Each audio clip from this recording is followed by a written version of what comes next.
আয়াত ২ আল্লাযী জামআ মালান ওয়া আদ্দাদাহ। অনুবাদ, যে সম্পদ জমায় ও তা বারবার গণনা করে। তাফসীর, অর্থাৎ নিজের অগাধ ধনদৌলতের অহংকারে সে মানুষকে এভাবে লাঞ্ছিত ও অপমানিত করে। যেসব বদঅভ্যাসের কারণে আয়াতে শাস্তির কথা উচ্চারণ করা হয়েছে, তন্মধ্যে এটি হচ্ছে তৃতীয়, যার মূল কথা হচ্ছে অর্থলিপ্সা। আয়াতে একে এভাবে ব্যক্ত করা হয়েছে, অর্থলিপ্সার কারণে সে তা বারবার গণনা করে।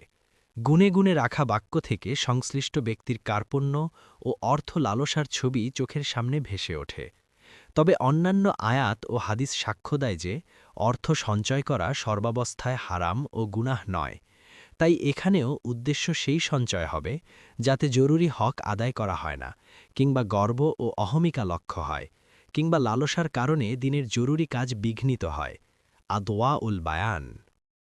পরবর্তী তাফসিরে যেতে ভিডিওটি শেষ হওয়ার পূর্বেই এই বক্সে ক্লিক করুন। ভয়েস বা উচ্চারণে অনিচ্ছাকৃত ত্রুটি ক্ষমাসুন্দর দৃষ্টিতে দেখবেন ইনশাআল্লাহ।